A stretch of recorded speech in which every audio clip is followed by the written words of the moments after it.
Gudbal Gondar jedhanii kaajokoo waggaa 13 hamma waggaa 18 gidduutti sadii heerumsiisanii waggaa 13 hanga waggaa 18 gidduutti sadii heerumsiisan. Umurii ishee waggaa 13tti kan jalqaban hamma ishee waggaa 18 geessutti yeroo sadii heerumsiisanii jechuudha. Mucaa bareedduu kana. Mee an kan jedhu bara kana keessa warri dirqamaan ijoollee isaanii heerumsiisan jiruyyuu. Jiru yoo isheen jaallatte yoo fedha qabaatte malee sanuu bara kana keessa warri koo akka barattu akka iddoo guddaa geessu kana barbaadu malee akka isheen ol deebitee daftee heerumtu an hin beeku garuu akkam ajaa'iba na ajaa'ibe dhugaa waaqamuca akkana bareeddu kana mana keessatti qanansiisanii shururuu inni namarraa eeganii irarraa eeganii barsiisanii iddoo tokkoon kan ga'uudha qabanii. Akkamitti nagaan sinifaa tokkoof jamtoota hordoftoota fayyuu jaalala akkam jirtu nagaa keessanii ani baay'ee nagaa ku galata waaqaa ta'u baay'ee na ajaa'ibe jechuudha. Mucaan seenaa ishii sanuu reefidha baay'ee reefuma warra biraa baddeeyyuu gara Finfinnee kana reefuuf ji'a tokko erga gara Finfinnee dhuftee baddee ji'a tokko jechuudha. Egaa mucaan kuni waggaa 13tti kan heeruma isa jalqabaa heerumsiisanii sanuu heeruma isa jalqabaa kana isheen hin beektu baratti guyyaa heerumtu hin beektu eenyutti akka heerumtu hin beektu namatti heerumtu hin beektu sanuu namni isheen jalqabatti heerumtu immoo hiriyaa haadha isheeti jechuudha. Hiriyaa haadha isheeti umuriidhaanis kan heerumsiisus haadhadha kan nama sana beekus haadhadha. Nama guddaa fiddeef jechuudha. Mucaan kun barachuu malee hin beektu ture. Booda alaa dhageessiyyuuti heerumuu kaatetti naan jedhu namoonni ijoolleen yeroo jedhan ijoolleerraa dhadhageesse jechuudha. Booda yeroo heerumuudhaaf guyyaan torbeen lama fa'aa hafuu barumsa keessaa dhaabsisanii manatti cufanii kaa'anii hamma gaafa guyyaa sanaatti jechuudha. Gaafa guyyaa sanaa namni ishee guyyaa sana dura garuu guyyaa muraasni yeroo hafu nama ishee fuudhu sana akka ishee ilaaluufis isheen akka ilaaltuufis mana adaadaatti walitti fidanii wal agarsiisanii turanii jechuudha. Yeroo achitti ilaaltu nama guddaadha areeda qabaa maal jetti. Booda warri ishii sooressadha qabeenya qabaa ati zim jedhumaan beektu waan si fayyadu nutu beekaa. Nutu si beekaa jedhanii maal jedhanii mucaa kana bijaamaa dhumaan faana deema yerootti adaadan itti oriitee wayyaa uffadhu yerootti miizeenis hin jiru baay'ee humtuu hin jiru kaa mucaan mana cufaa keessa jirti hiriyoota faanas waan akkasiin nan heerumatte yoom mijeeffattere yoom kana hundumaa mari'attere mucaan hin beektu miizeen hin jiru humtuu hin jiru meekaappiin hin jiru.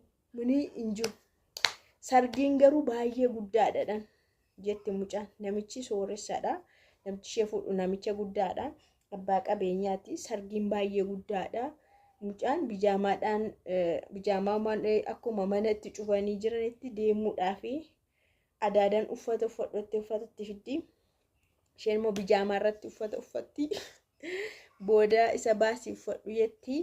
Akkanumatti gaafas fudhatee galee jechuudha namichi guddaan.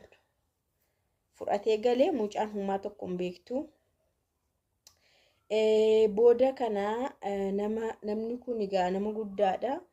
Isa faana humaa tokko godhuu hin dandeenye jiraachuus hin dandeenye guyyaa muraasa keessatti akka bakka isa biraa karaa ittiin deemtu yookaan dhukkubsattee yookaan waan ta'e taatee isa biraa akka itti deemtuuf malattee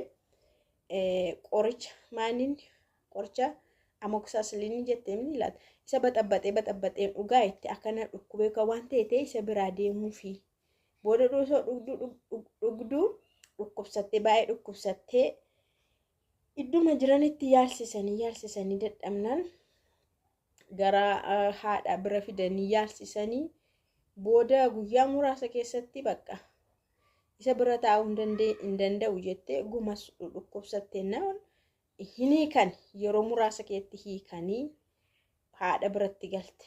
Amma immoo haati maayitti heerumuudha bakka maali manfasii heerumaa qabdi natti fakkaata haati ishii kuni yookaan nama jaallattu yoo jiraate heerumni ammas hin heerumtaa yookaan immoo natu si heerumsiisa ammas heeruma ala filannoon kan biraan jiru ittiin haati.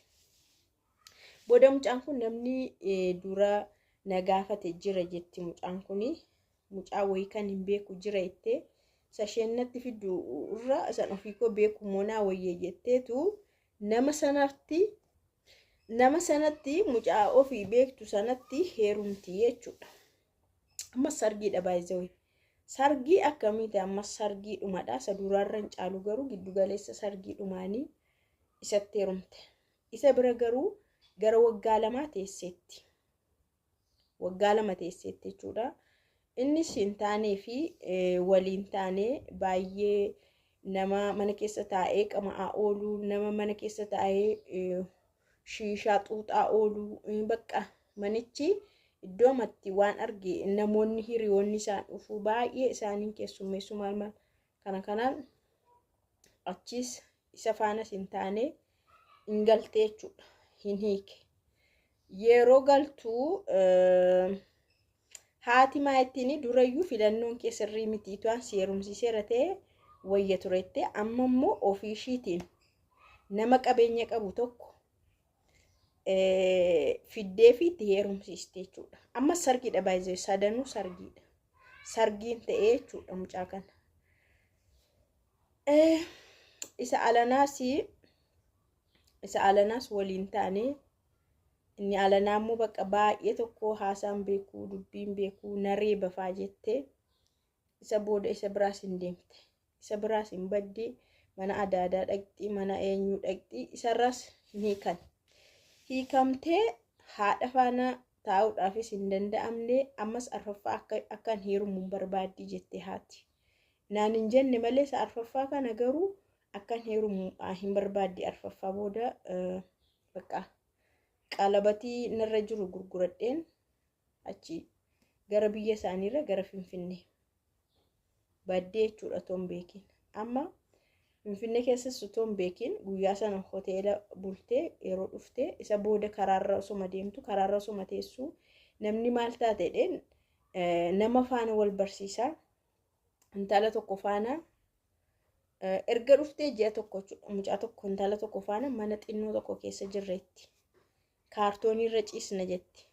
Maatiin koo hundi isaaniiyyuu rakkina qabanii garuu anaaf naan ta'anii maatii akka waan hin qabneetti. Baay'ee nama dhiba garuu dhugaa waaqa bara kana keessa akkamitti namni kun yoo afuura wayii ta'e malee akkamitti namni ijoollees akkanatti asaaddada.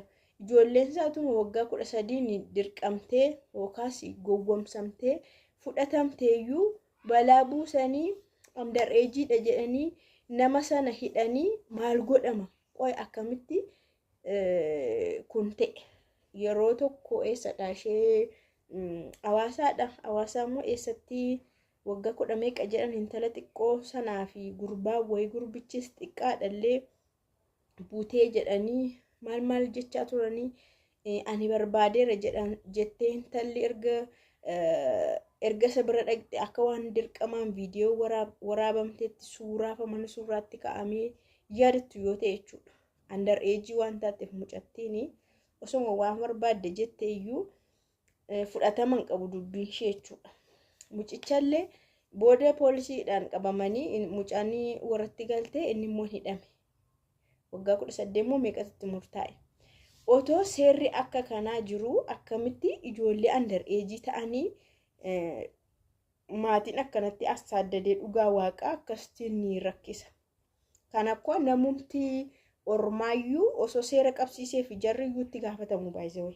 Namumti orma namumti hin beekne namumti aaree fi akkam akkas godhu jedheetu seera qabsiisee fi ijoollee andar eejii akkanatti heerumsiisu eessayyuu haa ta'u baadiyyaas haa ta'u hin jiru. Bara kana keessa dhugaa waaqa seerri jabaateera garuu na dhibde'an haati ishii jechuudha. Manfasii wayii qabdi yoo ta'e malee namni akkamitti mucaasaa akkanatti asaaddada dhugaa waaqa heerumi jedhee mucaa xinnoo osoo baratteen quufne osoo fedhan qabaanne yookaas immoo osoo nama sana hin beekne akkasti mucaa kana fakkaatti dhugaa waaqa umurii kana carraashii akkas godhanii gana akka ishee miidiyaa irra dhuftee nama kadhattee waan ittiin jiraattuuf waan mana kiraayii kaffalattuuf gara fuuldura ishiitti hojii akkamii hojjettee akka jiraattu akka namni gargaaru warrattu taasisee jechuudha. Ajaa'iba dhugaa Waaqaa. Bara kana keessa kun dhaga'amuu jechuun sheemiidha.